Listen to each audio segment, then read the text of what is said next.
सभी कहे सुन हनुमाना, पुरुष जुगल बल रूप निधाना।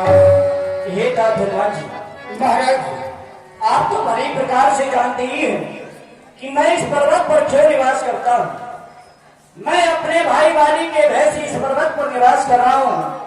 जिस समय से बाली ने मुझे मार करके अपने नगर से निकाल दिया था, मैं संसार में ऐसा कोई स्थान नहीं था जिस स्थान पर मैं बाली से अपने प्राणों की रक्षा के लिए न गया हूँ। लेकिन मुझे बाली से किसी ने रक्षा नहीं की, केवल एक यही स्थान है जिस स्थान पर बाली नहीं रहता है। लेकिन हनुमान देखो देखो, अरे सामने की ओर देखो, ये कौन हमारी ओर चला रहा है?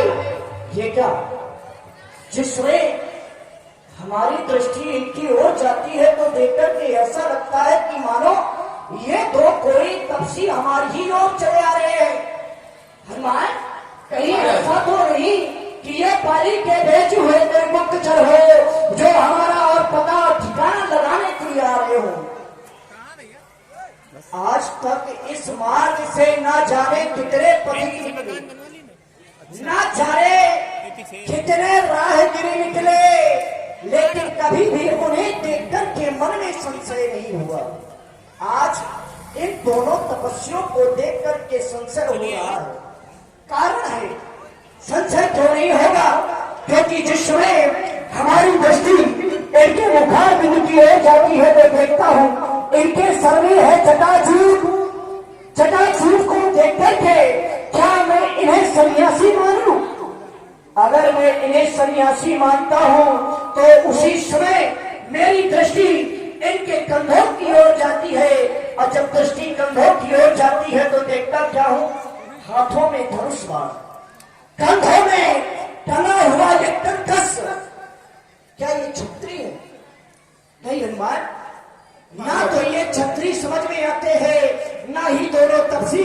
इसलिए हनुमान, देखना तो जाकर दो वीर इधर को आते हैं।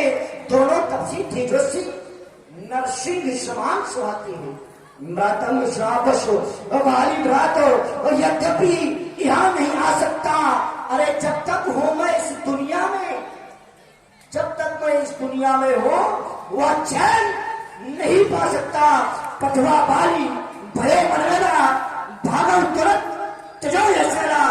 यदि ये बाली के भेजे हुए कोई गुप्तचर हो तो मैं इस पर्वत को छोड़ करके किसी अन्य स्थान पर चला जाऊंगा। इसलिए हनुमान, तुम इनके पास भी जाओ, इनके पास में जाकर के इनका परिचय लो। ये कौन है, कहाँ के रहने वाले हैं, कहाँ से आए हैं? यदि मेरा संशय सही है तो तुम मुझे बांदरी इशारा कर देना, जिससे मैं इस पर्वत को छोड़ करके किसी अन्य स्थान पर चला जाऊंगा। लेकिन अगर हमें किसी का परिचय लेना हो तो हमें अपने वास्तविक रूप में नहीं जाना चाहिए। तुम अपना रूप परिवर्तन कर लो और मेरे विचार से धर्म के रूप देखता जाई बदनाम ब्रह्मचारी, ब्रह्मचारी का रूप धारण करो और इनका परिचय लो। जाओ हनुमान। क्यों नहीं महाराज, इस हनुमान का जीवन तो आपकी सेवा के लिए आधारित है। महाराज, महाराज, ये हनुमान के शरीर में जब तक प्राण शेष है, मैंने आपके पिता अर्थात अपने गुरुदेव श्री भगवान सूर्यदेव से ये वचन दिया था कि जब तक हनुमान के शरीर में एक भी साझा शेष रहेगी, अपने प्राणों की चिंता किए बिना आपके प्राणों की रक्षा करूंगा। फिर आपको लगता है हनुमान से भरोसा उठ गया है। जो आपने कहा भाइयों तो तजुर्बे खेला, इस हनुमान के होते हुए आपको यदि ये पर्वत त्यागना पड़ा तो धिक्कार है, धिक्कार है हनुमान के जीवन पर, हनुमान के जीवन पर धिक्कार है। महाराज, आप निश्चिंत होकर इसी शिखर पर वास करेंगे। महाराज, यदि उनका हेतु अधर्म में है तो हनुमान से ही सामना करना पड़ेगा। यदि उनका हेतु धर्म में है तो सदर आपके पास लेकर आऊंगा। महाराज, अब मुझे आज्ञा प्रदान करिए। समय प्रभु श्री राम जी अनुज लक्ष्मण जी